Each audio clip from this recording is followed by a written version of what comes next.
Good evening, everybody, and welcome to today's webinar on Industry Academia Partnership for a Fossil-Free Future. This is being organized by ReNew Foundation, which is a thought leadership series, and it's a part of the ReNew Foundation's thought leadership program. At ReNew, we've always tried to bring attention to critical issues, be it climate, environment within that, gender within that, or sustainable growth, broadly speaking. We believe it is important for us to work on these areas as we continue to work towards mitigating, our carbon footprint. Today's topic is especially relevant given that clean energy and clean tech is set to be the cornerstone of global recovery policies and programs in the post-pandemic era. So the march towards a fossil-free world is going to be even more important. And if we are to accelerate the transition to clean energy to guarantee a sustainable future, the role of disruptive technologies and innovations will be crucial, if not critical. So industry-academia collaboration can definitely provide an impetus. I think there's a lot we can do by global collaboration, and that's the reason we have the panel we have today. And in a world during COVID, as we've seen, that there are no boundaries. Countries are working together seamlessly, and so should academia and industry work together seamlessly so that we find solutions for the problems we need to solve for. Over the course of the next 1 hour, we will try to find what are the barriers, what are the challenges, and what are the best practices we can look at and discuss and potentially emulate or even do better. There is need for coordinated, effective R&D in this space, and that's what we're going to be talking about today. I'd like to introduce the panelists today. We are really fortunate to have two academicians who are leaders in the most premier institutions in their respective countries. And I'd like to start by introducing Dr. Ram Gopal Rao, Director of IIT Delhi. IIT Delhi has for long been a cradle of innovation, producing some of the leading entrepreneurs, not only in India, but globally. So, big well done to the institution for really churning out some of the best. And also firsthand, I can say that the kind of industry academia partnership which is going on at the Institute is really commendable. So we're going to learn a lot from what Director Rao has to share with us. We will have Professor Sally Benson, who is the co-director of Stanford's Precourt Institute for Energy, the university's nerve center for energy research and education. She will be joining us. It's about 5:30 her time. I'm sure she's going to be dialing in anytime. So we'll wait for her to join. We're delighted to have her join in. And then we will be joined by Sumant, who is going to be representing industry and the perspective and the significance of industry to work with academia to push the ball forward in this area. Let me also introduce the moderator for this evening's session, Mr. VINAY, who's the MD of Bridge to India. Vinay has been associated with the renewable energy sector as a consultant and financier for over 15 years. We could not hope for someone better to do this. With this, I'd like to hand over to Vinay. Over to you, Vinay. Thank you for doing this. Thank you, Vaishali, and it's a pleasure to be hosting this discussion. And a good evening to all the attendees. I think it's a very, very pertinent topic. As most people on the webinar would know, India has embarked on a very ambitious clean energy program. But the problem that we've been facing is that we are too dependent on foreign technology. And there is a realization that if we want to reap in all the benefits of energy transition, of this transition towards clean energy, then we have to have more access to reliable indigenous technologies. The problem is that we actually haven't been, as a country, very good in developing our own technologies, or at least that is the impression that most of us have. Put simply, India doesn't do a basic R&D very, very well. And particularly in the aftermath of Atmanirbhar and COVID, I sense this kind of agonizing debate in the country that, we need to do more and more R&D in clean energy, but then who should do it? I mean, should it be the industry? Should it be the academia? Should it be the government? And there are various kind of proposals coming out from various sources, but still there doesn't seem to be any kind of consistent, cogent vision of the future. So I think it's a very pertinent topic. And let me start by you, Vishali. I believe that you are the kind of the force behind the foundation, as well as this collaboration with the academic institutions. So I believe this collaboration is now 1 year old. So if you can just talk us about what was the motivation in setting this collaboration, which actually predates COVID, I must note. And what has been the experience so far? Are there any key initiatives that you can share with us? As a host, I would love to listen to the views of others. But yeah, let me kick it off by saying that, as a leader in the renewable energy space, we've always been looking at ways to not only work on just running a business, but also looking at engaging in areas which go beyond business. This, I would say, is an area which is both a part of business and a little bit going beyond business as well. Because, when one is engaging with academia and in the area of research, you're also looking at industry, and you're looking at what you can actually, as we go about thinking about this, what is it that we can do for the country? What is it that we can do for the sector globally as well? So it's pretty broad based, but I think the main area was that, we actually have assets on the ground, and there's a lot of research which is being done. And often we have really brilliant minds who are working on research ideas in academic institutions. So the idea which kind of gave birth to this partnership was that we really do need to collaborate and engage so that we can bring both together and kind of make the one-on-one independent exercises as 11, right? And so it's extremely useful for professors and thinkers to come and see what's happening firsthand, and for us to benefit from the thought process and not only address issues which are immediate, but also slightly long-term, so that we can pave the way for the sector going forward as well. So with that, we started engaging with IIT Delhi, and we've come up with a few areas of work which we are looking at. One is around strengthening the Indian grid for the renewable energy future, understanding the effect of air pollution, something which we were talking about on renewable energy generation, and long-term studies on renewable energy resource availability. So after a lot of research and brainstorming based on what we bring to the table, what IIT can bring to the table, we narrowed in on these areas of research. We also look at how can this research be applied to policy as well, because that's extremely important, as we are also a B2G company and IIT really does enjoy a lot of access. So how do we bring industry, academia, with policy together to be able to find solutions? So, I mean, so this was the idea which kind of got us all engaged.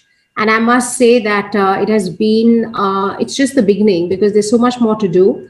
And we're really excited about this partnership. Yeah, thank you, Vishali. So let me turn to you, Dr. Rao. IIT Delhi is obviously one of the most preeminent engineering education institutions in India.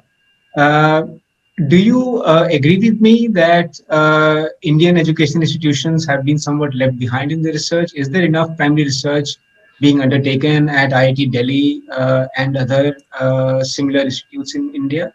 Also, to what extent is this practice of collaboration between academia and the industry prevalent, particularly when it comes to IIT Delhi? I mean, do you use it actively?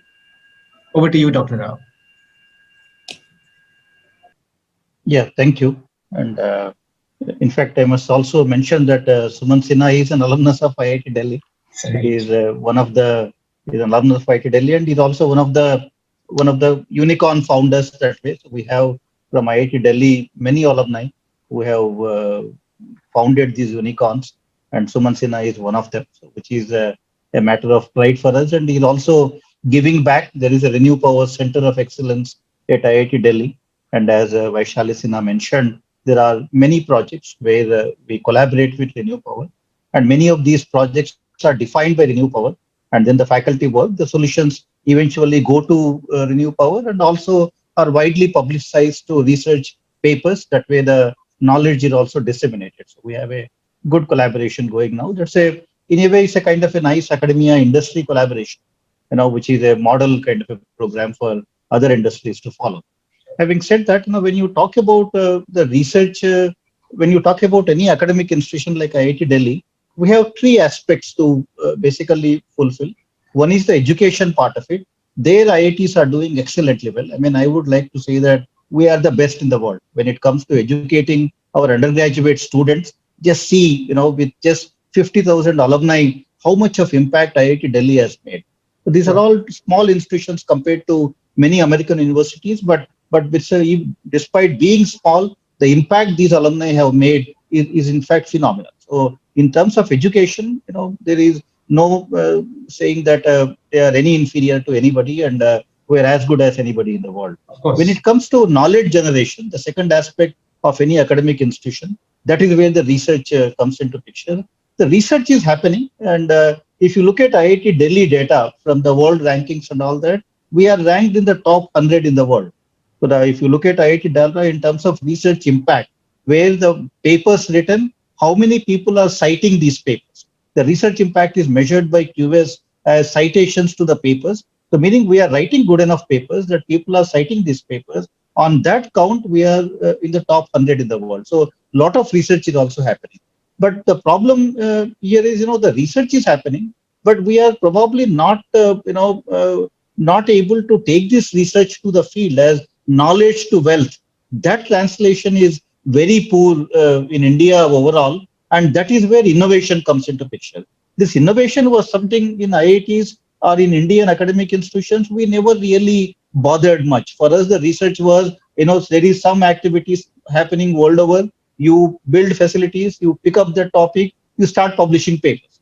So much of the research in India, the end goal was always publishing papers. If you have published a paper and if people are citing your papers, we are happy. All your whatever are the metrics for judging you as a researcher are all based on the citations to the papers. And that part also India is doing very well. In fact, if you look at the National Science Foundation USA data, which was released a few months ago, India is now at the third position. After China, after US, it comes India when it comes to knowledge generation. And we are also one of the fastest growing countries when it comes to knowledge generation. We are growing at almost like 11% as compared to the world average of 4%. So that way, I think a lot of research is happening, but where is the impact of it? The impact of it now, one needs to look at the innovation. The innovation side, we are not doing enough. I would agree on that. And the innovation is essentially taking this knowledge, applying it to a problem, developing a solution to the society, people making use of it. I think that is what is innovation. There we are always lacking, and the lacking because of the industry not coming forward, interacting with academia, taking these knowledge, using that knowledge to solve a problem. That has always been the biggest challenge. I was looking at, in fact, for this webinar, I was looking at all the energy related projects at IIT Delhi, and there are about 40 such projects, and about 20% of them are funded by industry and 80% of them are funded by Government of India. Now, when government funds a research project at IIT Delhi or any other place, it results in some publications, but after that, nobody really is there to take it forward and do something with that. But when industry funds a similar research, they are interested in the outcome. They want to use the outcome. I think, that is how the innovation happens. I think to me, the biggest challenge in Indian academic institutions is the lack of industry academia connect. But then who is to blame for that? India never had any proper manufacturing base. And, we were always importing technologies. And ReNew Power now is, for example, the ReNew Power projects they are installing huge, capacity in the field, whether it is wind or the solar. Now they are facing problems when they do that installation. For example, one of the problems ReNew Power is supporting at IIT Delhi is the effect of pollution on solar efficiency. That's very important for them. And also they are looking at now, if there is so much of ReNew Power, if you start connecting all of it to the grid, what are the grid instabilities? That is again a very important problem. So that relevance of research is what is the big issue in India, because I think that's again because of the lack of industry academia collaboration. I think once you strengthen that aspect, I think everything will be fine. Only problem is the industry academia collaboration, which is missing. As a result, the research is happening, but the relevance, doesn't seem to be there when it comes to looking at it from the society point. Okay, thank you, Dr. Rao. I think that's actually very encouraging to hear.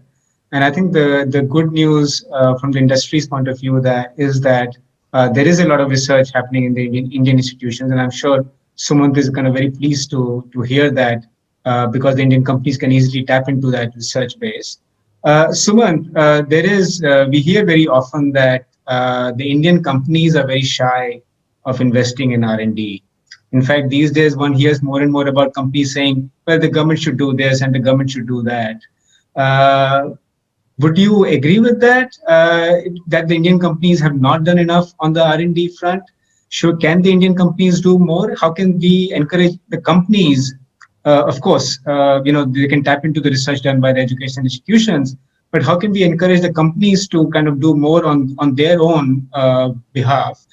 Plus work together with the academic world towards this purpose. Yeah, thank you, Vinay. Look, I think companies will do whatever is in their best commercial interest. Unfortunately, most companies do not see R&D as being in the best commercial interest, and therefore they don't spend enough time, effort, and energy and money, most importantly, in doing R&D. Now, if you look at India in general, there are, I think, 2 or 3 big issues with the Indian corporate sector, okay, which are structural in nature. Number one is we don't have a very large manufacturing industry. And therefore, because we don't have a large manufacturing industry, therefore, there isn't a lot of effort that is made to do R&D to improve manufacturing efficiencies or come up with new product development and those kinds of things that might typically require some sort of R&D. So that, I think, is one big issue that we are facing. The second issue is that we are basically appliers of other people's technologies. And that, therefore, really has been the mindset among most Indian companies, which is that, we take very well, we adapt it very well, but we don't really come up with brand new things ourselves. So I think there is a bit of a mindset gap there, right? And also because we're not great exporters in the world of business as a country and as corporates out of India. Therefore, we don't have to develop new products for the rest of the world, which might require us to develop more cutting edge products. Because, most companies sell in India and, therefore they're able to, maybe not have cutting edge products that they might have otherwise have had to do. So I think these are some structural factors, right? And the other thing is that most companies also have this view that, look, if I invest today in R&D, I don't know when the benefits of that will come out. And therefore, it's very interesting that most Indian companies are driven by promoters who tend to have a longer term time horizon. But when it comes to R&D, there are only a few sectors where you see that mindset. Perhaps pharma is one of those sectors, maybe auto components is one of those sectors, but a lot of other sectors, we don't see this longer term mindset of saying, okay, let's invest money and position the company better for the longer term. There seems to be a more short term orientation when it comes to R&D. And that's a bit of a paradox, because otherwise most companies in India do tend to manage themselves more from a longer term than from a shorter term standpoint. So therefore that's a bit of a paradox to me as to why that happens culturally. The last thing I would say in that is that unfortunately most Indian professionals are not taught to put a lot of weightage behind R&D. And also people who go into the corporate sector, what is rewarded is this cookie cutter background. You go to IIT, you go to IIM, and so therefore that does not reward innovative thinking. It rewards a certain thinking within a certain set parameter. And that's really a function of our educational process in general. And because of that, perhaps a lot of professionals in India don't really have a good appreciation for the R&D mindset and what innovativeness in product development can really do to you. And so I think those are some of the issues that corporates are facing, which is in some ways commercial, in some ways cultural, in some ways just a virtue of their upbringing and so on. And these are deep-rooted issues to deal with. So I think it's going to require us effort to overcome these issues. But I think eventually, as businesses start seeing that other companies are doing it and are benefiting from it, and they're generating value and deriving value out of it, then I think you'll start seeing more and more companies move towards the whole area of spending more on R&D. Now, the good news, as Professor Rao said, is that you have very good talent in the universities, in learning centers in India. It's a question of how can we bridge the gap between corporates and this great talent that exists, and try to make sure that this talent that exists is able to see the kinds of problems that corporate India is facing and best and most appropriately research in those areas. And if we can therefore bridge that gap, then I think you'll start seeing much more valuable research coming out of the universities, as opposed to right now, where, as Professor Rao said, a lot of the research is driven by the government, which then goes into musty, files, I'm sure, somewhere in some dusty corridors, and then gets lost. Whereas if it is done by companies, corporates, which are doing it out of self-interest, then they'll want to get the best bang for the buck out of their research. So I think, therefore, we have to get more corporates to start funding more research, either on campuses or directly setting up R&D facilities themselves, where again, they'll be hiring people from the universities. And those people can then start going back and forth between university research, as well as corporate research. So I think we need to have much more of that two-way flow beginning to happen. But for that, we need more of the corporates to start thinking about R&D being in their fundamental self-interest. Sure. No, that's very useful. Now, ReNew is obviously the biggest renewable IPP in this country. You are working with various technologies, but the fact is that the technology landscape is changing very, very rapidly. Today we're talking about solar voltaic and wind. Storage is coming. Hydrogen will come at some point in future. We're talking about perovskites coming at 5 to 10 years down the line. And then at the same time, we are now talking about these protectionist forces and trade wars and other issues. Does it worry you that the lack of access to domestic technologies might in some way become like a business, like a major business barrier or a challenge for you and for other companies? I don't think so, Vinay, because you see, as I said, one of the reasons we don't have good R&D is because we don't have a manufacturing sector. And so therefore, because you don't have a manufacturing sector, therefore we're not thinking about the future from a product standpoint. People like us currently are just buying whatever is off the shelf, whatever is cheap, best, most technically efficient off the shelf from other countries.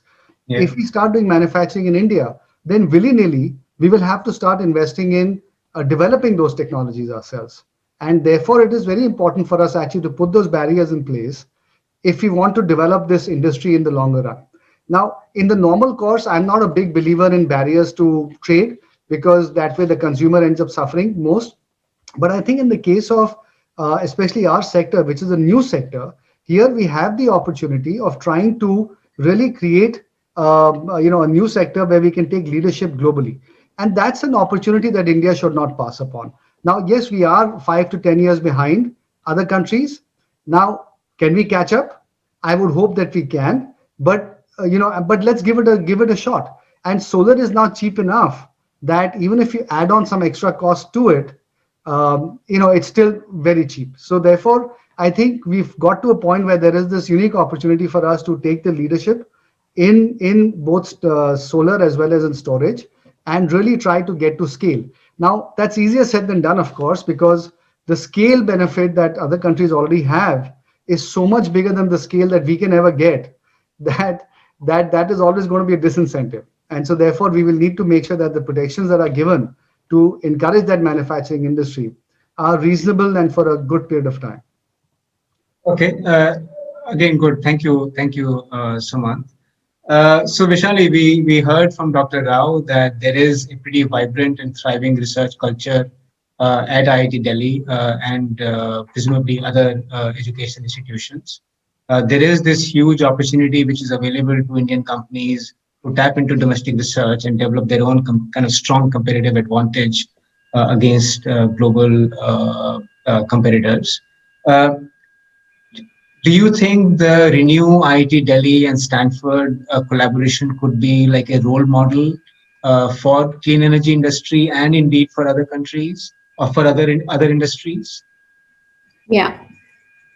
Vinay, so it's IIT Delhi and Princeton. So where we have collaborated, we have an MOU actually where when the governor was here, we had signed an MOU with the idea of a partnership between three organizations, and so we've taken a few things forward. And interestingly, it is quite a well-rounded MOU where it's about exchange of students as well for internships from Princeton. It's in exchanging ideas and kind of keynote sessions. As their faculty visit and as people from here go to Princeton, and then there is IIT Delhi and Princeton and ReNew. How can we work together? And so it's pretty unique, very different. I wouldn't say that there aren't such partnerships which exist globally. Of course, as we know, there are lots of, and a lot of universities thrive due to these partnerships. And so we've been seeing and reading about partnerships across, even US, China have partnerships of this nature. So yeah, definitely it is a great model to emulate because you can actually save a lot of money by doing research in this way, in a way, net if you look at it, because you have resources, you have assets here, you have R&D, you have the intellect here, and then you have the kind of the comparative global perspectives from other parts of the world which can be brought, and then as I said, assets can be used here for identifying issues, challenges more economically. Otherwise, you're burning carbon jet fuel by flying across, and not as much is done. So huge benefits of this sort of a partnership where you're using funds which are fungible, which are being given by international corporations on a topic, and the assets related to that topic are present in a different part of the world, and you're solving with the help of partnership of minds which are across continents, right? So in this case, say India and the US. So very, very collaborative, very, very fungible, and very, very pertinent. And I wanted to also add that in my earlier comments, I just wanted to say that leaders, when they commit to these unique sort of ways to come up with solutions, is very important. So in this case, I think both Sumant and Director Rao played a very important role in pushing this forward. Otherwise, often it is seen as a nice to do, but not necessary to do. And so I'd like to say that commitment from the top, leadership, is very important. And that's what makes these programs tick, as we saw in our case as well. Sure. Thank you, Vishali. I'll come to you, back to you, Dr. Rao. You mentioned that there is a lot of research already being done at IIT Delhi and mostly funded by the government. How can we make sure that research is tailor-made to meet the requirements of the industry? Also, in the course of that research, have you, and now in the collaboration with ReNew, have you identified any kind of low hanging fruits where the partnership could be much more effective? And what are the challenges as well? We see the opportunities, but what are the challenges as well towards that effort? I think, like I said, there is a lot of research happening, but it's all a matter of working on the right problem.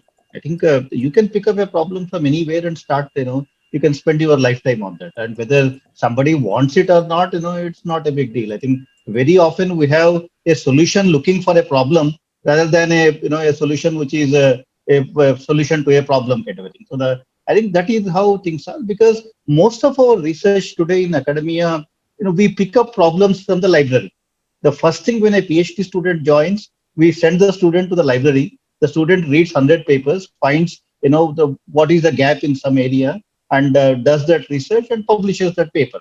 It is pushing the boundaries of knowledge. It is knowledge generation. Somebody somewhere is making use of all of that knowledge, convert that into wealth, and sell it back to us. So it is not that India has not contributed to all the advances that are taking place all over the world. There are people in this country who are working on perovskites, and they can achieve same efficiencies as anything anywhere in the world. But after that, what? They have demonstrated that, they have published a paper. That's it. It doesn't happen. It doesn't go beyond that, because, as Sumant Sinha mentioned, there is no manufacturing industry which is coming to us, picking up that technology, maturing the technology, manufacturing it. That doesn't happen. As a result, all the demonstrations are happening, all the prototypes are being demonstrated, but it doesn't go beyond that, and that is the biggest challenge. Therefore, much of our research starts with library, ends with library, and that is what is the situation. So, and when you look at the rankings and all that, they are basically looking at that, what is that kind of a research. Therefore, we are ranking very well. I think at IIT Delhi, we are looking at now, can we pick up problems from the society? Now, there are so many issues in the society. In fact, if you ask me, all the world's problems are in India. If you are looking for a problem, you don't have to go to America and to find a problem. You just look around you, you find tons of problems. In fact, recently, some American Ivy League presidents, there was a call from some of them.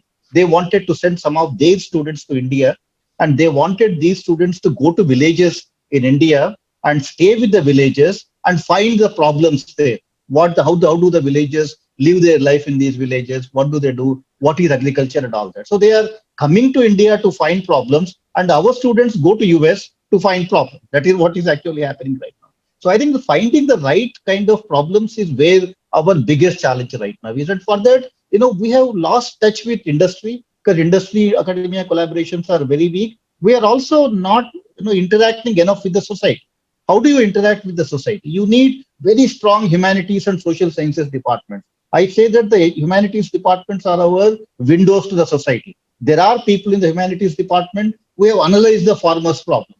There are people in the humanities departments who have analyzed the renewable sectors. And now they are the ones, are the people in the School of Public Policy. They analyze all these problems for the engineers. They come and tell us that if you can develop this technology for the farmer, the farmer's income can get better. This is the problem that the farmers are facing. So if they can give those problems to engineers, engineers can develop solutions. But even that link is very weak, because we thought technology can solve all the problems. So we never even built the humanities departments properly. We never even had enough of public policy schools on the campuses. At IIT Delhi, we are now trying to correct that problem. We have a very vibrant humanities department. The last projects, in fact, we funded with the last 1 month was, we actually told the humanities department, you go and interact with the engineering departments, you write a project proposal, institute will fund it.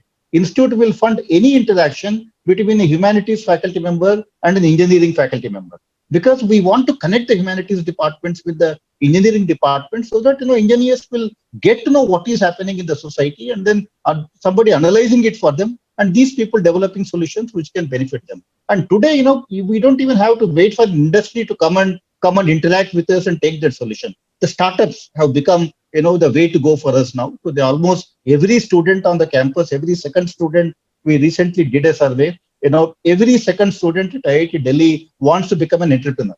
So therefore, we don't have to wait any longer for any industry to come and take the solution. So startups is a way for us to put out those technologies into the society. So therefore, we have found that avenue now. And if we can work on the right problems, use startups as a medium, I think, we will be there where you see Stanfords and MITs and Berkeley's today. I think that is the only way startups is our future, for whether it is academia or economy or anything you talk about. I think the startups is the only way we can ever become, impactful in the society. And I'm very happy that it is happening. And I'm very happy that that ecosystem is building very fast now. And we're also trying to convert our faculty members into entrepreneurs. At IIT Delhi now, if a faculty member says, I have done this research, I have found this solution, IIT gives them a grant, IIT gives them a 3-year of leave 3 years they can take leave from their job and to build a startup. And they can hold equity in the company, they can be directors on the company, they can be chairman of the boards, and they can do all of that now. Because in this country, the problem is Lakshmi and Saraswati, we always refuse to see them together.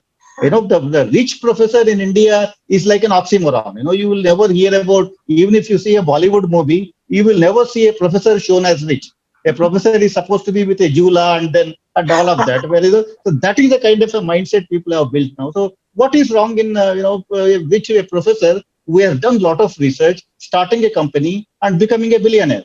Nothing wrong in that. But that happens in US kind of a system, like any normal kind of a thing. But in India, there are so many rules and regulations and all of that. At least at IIT Delhi, we have removed all of that now. We have special incentive schemes for faculty to become entrepreneurs now. So when faculty members do that, the PhD students will do that. And that is how the whole ecosystem for deep tech innovation will happen in this country. And in my opinion, that is what that needs to happen. Okay. So I think those are very refreshing ideas. Just very quickly, anything that you picked up while working with Princeton as part of this collaboration, or on any other initiatives? What are the global best practices? How can we kind of still nurture this collaboration, working with industry much more for mutual benefit? I think, IITs, we have many collaborations with various international universities. There are many best practices, which is, in fact, we offer a joint PhD program with University of Queensland. And one thing, last time when I was talking to them, I said, your administrative staff should come to India and conduct these, training programs for how to, actually do the documentation and all of that. We are all very poor in the documentation in our academic institutions now. And that is also the reason why when you write a patent in India, very lousy patents, anybody can, copy them and overlook them. I think, that is a part that we need to learn from them. So we always are in a hurry to publish our work, because as researchers, if I have found something new, I mean, the sooner I can get it published, the happier I am.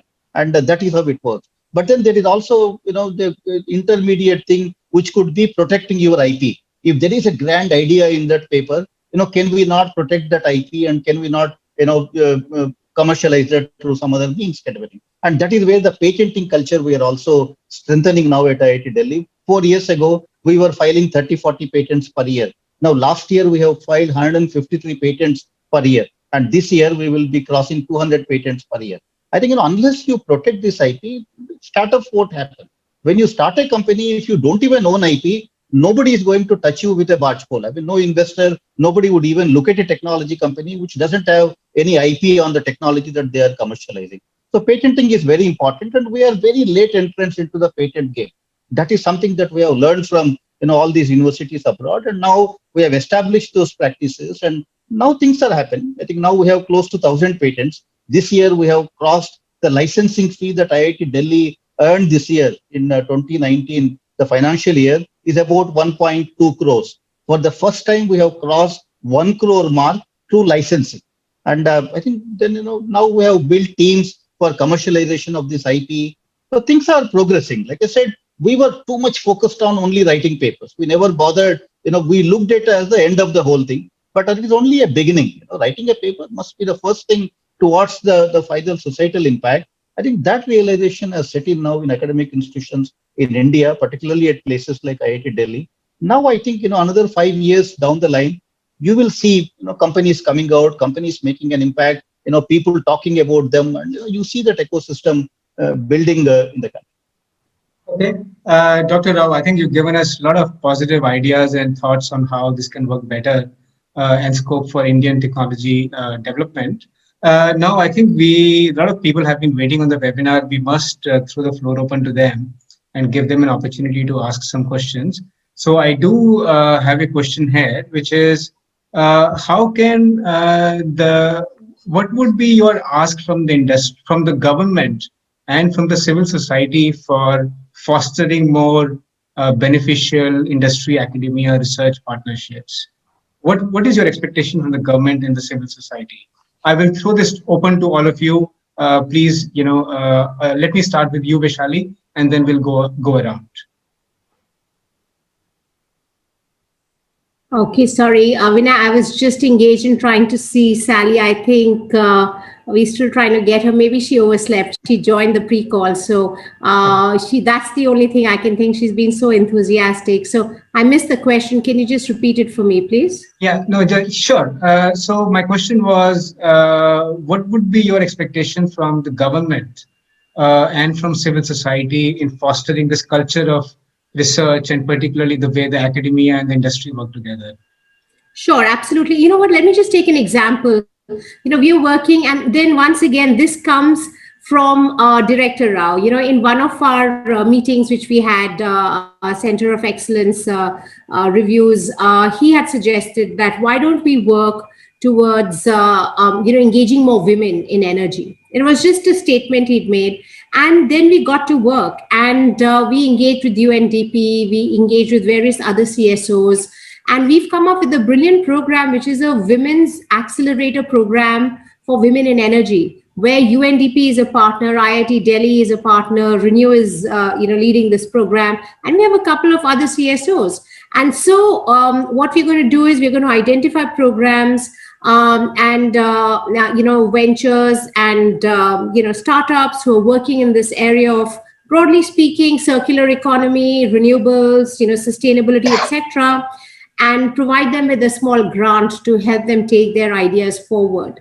So yes, again, a good vision, ability to execute and engage. And as a part of our program, we will be engaging with the government to make sure that we can somehow tie this in with various schemes which they have, where they can encourage. So it's going to be government, international organization, academia and industry, CSOs, all coming together to engage more women, which is a address.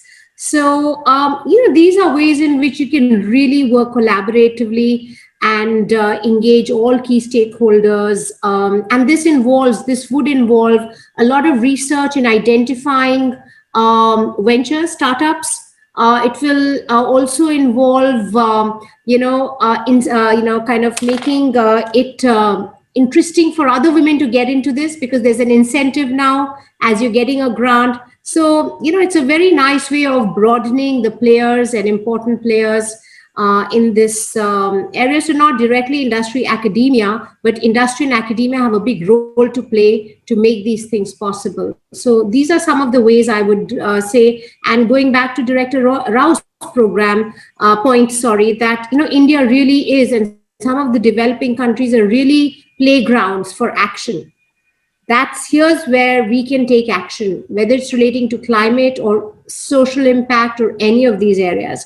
So we really need to leverage it ourselves a lot more, and compared to kind of others who seem to be leveraging it a lot more. So those would be my points. Thank you, Vaishali.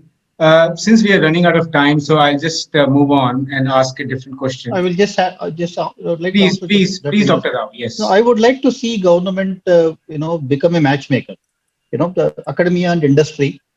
We have been waiting in this country for academia and industry that marriage to happen as a kind of a love marriage, and that is not happening. I don't think the love marriage has happened 50 years. Nothing much really happened. 10% it used to be 50 years ago, the academic industry funding in academia. Even now it is only 10% in academic institutions.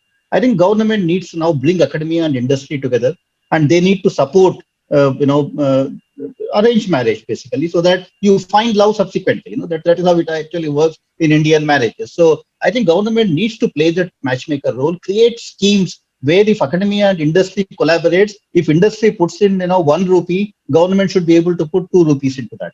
I think these are the kind of schemes, the incentive schemes government needs to create on a large scale, which will incentivize industry to come and interact with academia, and over a period of time things will happen. They see that everything is fine and a lot more things will happen. I think government needs to create more and more incentive schemes for industry and academia to work with each other. There are some schemes. There is a Prime Minister's Fellowship Scheme where PhD students are funded, who work between industry and academia. But we need more such schemes right now at the national.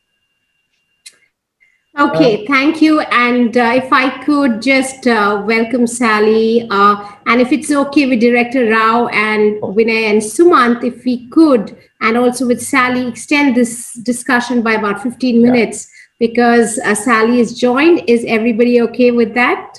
Of course. Sure. Yes. Of course. Excellent. Sally, thank you so much for coming in. And I've already introduced you. Really appreciate your coming in. What I'll do is we've had a bit of a discussion around the topic with respect to how industry, academia, government can work, how they're working in India. I'll pass it to Vinay to probably, ask you a question on the global part of it. So thank you for joining, Sally. Welcome.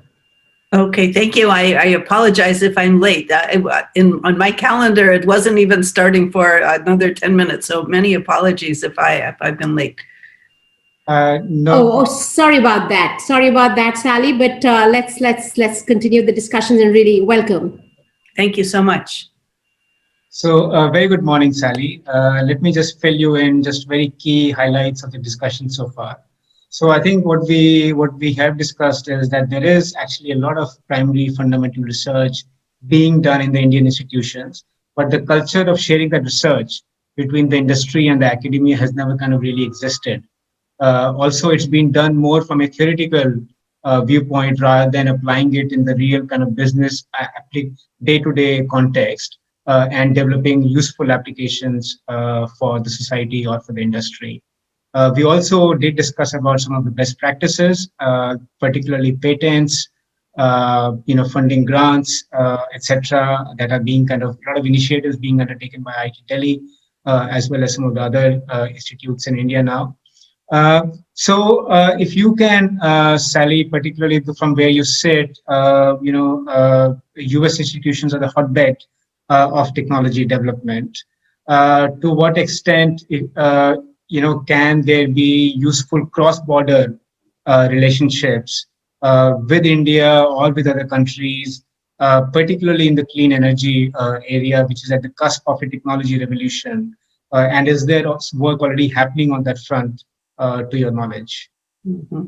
Okay, well, thank you very much. So I mean, there's definitely a huge opportunity for cross-border engagement and interaction, and I think that there is quite a lot happening today, but it's a little bit ad hoc. It's not necessarily strategic. It's not necessarily aligned with government agendas and industrial agendas and even faculty agendas.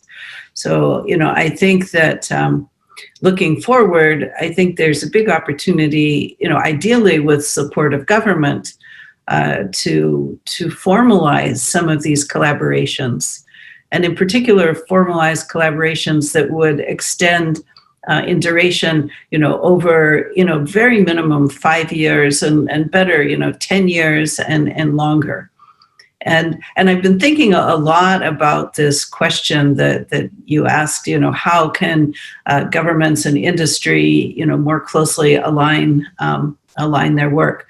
And there's no one thing at all. It's really a system that gets built up over decades. It's even a multi-generational, set of relationships, for example, where students do their research and they're engaged with companies who are either partially supporting their work or partially just being very familiar with it, and then those students go to the companies, and then they work their way up the chain in those companies, and then they have remember the very positive interaction that went on with the university, and they then are inclined to look back to the university and support those programs. So the question is where do you start if you want to build a whole system like that? And I think the first thing is to really think about creating enduring relationships, because it's not just about, plucking out, the best idea on a one-time basis, because technology development doesn't work that way. You have a good idea, you try to make a go of it, it's not quite perfect, and you need to continue to improve it. So you need that engagement again with the universities and so forth. So I think if there were a possibility to set up a number of joint research institutes with strategic intent to support the buildup of capacity and businesses in India, in the United States, or with Europe, or that would be a very good start, but with the clear idea that it would be enduring. But having said that, I mean, one of the challenges I think often is you create a new institute and the funds are set up so that the leadership gets put in place, and whether you stay on the pathway to get that close collaboration, sometimes isn't necessarily monitored or reevaluated or assessed to see how well it's working. So there needs to be, once you set something up, that is just the very beginning. You need to have the process of continual evaluation and improvement, and I think that peer review and competitive approaches to allocating resources, that those are also parts of this critical system that eventually can emerge if nurtured for on the time scale of a decade or so. So I'm not sure if that answered, but I think that would be a positive first step. But again, so often that everyone just wants to start something, and really it's in how it's executed. And maybe I'll add one more thought, is these relationships or these partnerships are really about relationships, and both on the side of the universities as well as on the side of the companies, people need to understand you need to invest time, the time of their people. And so the people who are being asked to sustain these relationships, they need to know this is really your job. This isn't your part-time job. This isn't, you've already worked 10 hours a day today. And oh, by the way, make sure that that's a good relationship. It needs to really be built into things. And our experience is the companies who understand that and invest in their people so that their people can really deeply engage, those are the companies who really benefit from the investment of resources and time and relationships. Okay, Professor Sally, in the interest of time, I'll ask you one more question before we go back to Q&A. Can you think of any priority areas where technology collaboration with India, with companies like ReNew and IIT Delhi, etc., could be beneficial, particularly in the clean energy space? Mm-hmm. Yeah, I think that energy storage is a critical one, and perhaps not so much in short-term energy storage because there's lots of technology. It's a very competitive space. So I think that long-term energy storage is really a critical priority. Mm-hmm. I also think that in the long run, if the vast majority or all of our energy system is going to rely on, solar panels and wind turbines, and, it's not going to be sufficient to have the expertise for manufacturing, limited to a very small number of places. Once that renewable energy is central to global economies, just like in the traditional fossil fuel industries, it was always viewed as very desirable to have, significant capacity to produce your own. There are economic benefits from it, but also strategic, benefits from that. So I think even in the area of, next generation solar energy, I think that alternative wind technologies right now, wind turbines are just getting bigger and bigger, higher and higher. And there are certain circumstances where that's great, for very large scale, utility scale applications, but there may be other generations of wind technologies, that could be more appropriate in more rural environments. So to me, wind, solar, long-term storage, and even short-term storage, these are all critical. The other area that I think is very important is systems integration. Because the reality is that renewable generation is today often the least expensive option that you have available. But integrating them into an energy system that provides the reliability that you need 24/7, that can support running factories, that can support the communications infrastructure, is very, very challenging, and it will continue to be for a long time, particularly as we think we're going to have electric vehicles, all of heating, cooling, everything is going to rely on this high quality power.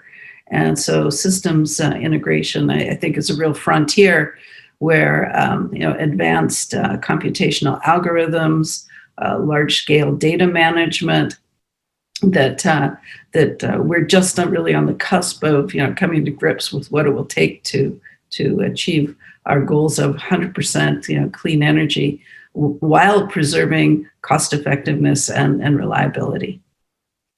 Thank you, Professor. And I think those are very, very relevant applications and technologies in the Indian context. There is a question which I also actually wanted to ask. We have spent a lot of time discussing how can the academic world produce more research which is relevant for the industry. But what about the industry itself? I mean, how can the industry help you by funding or otherwise in terms of building more bridges, better collaboration, producing more viable, useful research? And I'll throw this open to all of you actually. Yeah, maybe I'll start just quickly. In the United States, the way the system is set up is for graduate student research, master's research, and PhD level research, that it's required to support, in science and engineering, basically the students are supported while their studies, their tuition is paid for, and their stipend so they can live is paid for. So there's always a very large motivation and appreciation for faculty, universities to work together with industry to support that work. But there's really much more than that. There comes a transition in every research where you're starting to think about deployment and how would it actually work in the real world. And typically in academic organizations, there's very little knowledge or skills or capacity to understand those issues. So that's really where the know-how of the universities, of the companies really comes in, or manufacturing.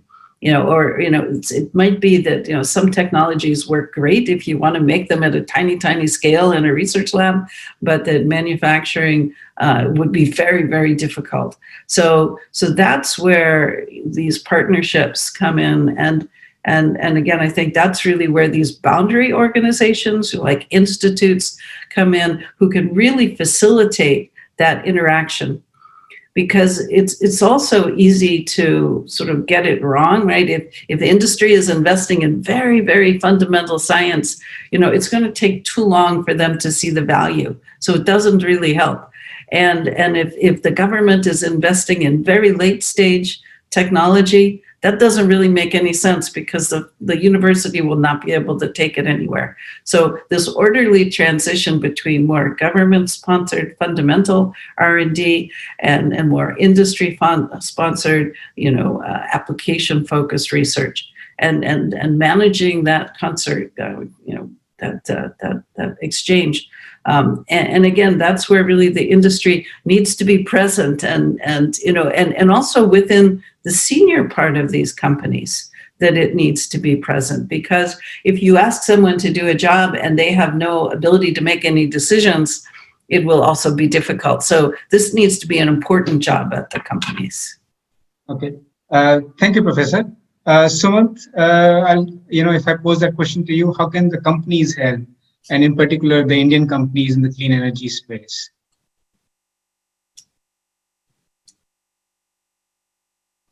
Sorry, I think it comes back to issues that we've been discussing so far. Companies, I think, have to understand, first of all, where they can add value in terms of doing in terms of supporting or doing research of their own. Unfortunately, companies, especially in the clean energy space in India, don't have a lot of research capabilities. And so therefore, doing it on their own is, at this point, is going to take a long time.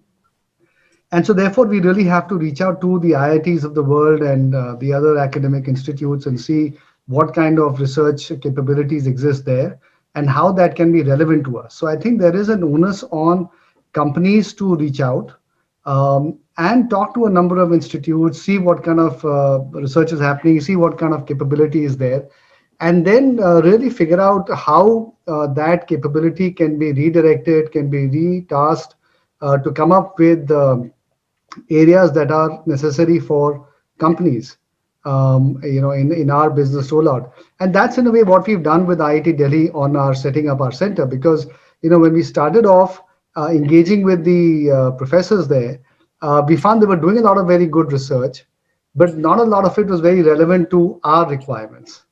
And so therefore it took us a lot of engagement to actually come up with 3 or 4 research areas that were relevant to us. And even so, I would say they are fairly futuristic from our business standpoint. They're not immediately relevant to us. But even to get the professors to that point took us a lot of conversation, a lot of dialoguing, because they were really wanting to do more fundamental research. And so therefore, just to pull them out to a little bit more things that were application oriented took us a lot of effort. But nevertheless, we bridged that gap. And that is really what companies need to do with, I think, a lot of the institutions. And I think, therefore, to one of your earlier questions, what are the things that the government can do? I think the government can set up more platforms for more structured engagement of this nature, rather than have companies reach out to every institute and then, using contacts and whatever, insights they may have. It may be a better way for the government to actually organize forums like this. And I know that academic institutes also organize, days where industry days where corporates are meant to come in and engage. I don't know how much corporates actually, how deeply they actually engage. So I think it has to be a bit from both sides. And this is really where the government can come in and play that facilitation role as well. Okay. One of the attendees has actually spotted a book in your background, Sumant, Fossil Free, and asked a question. Does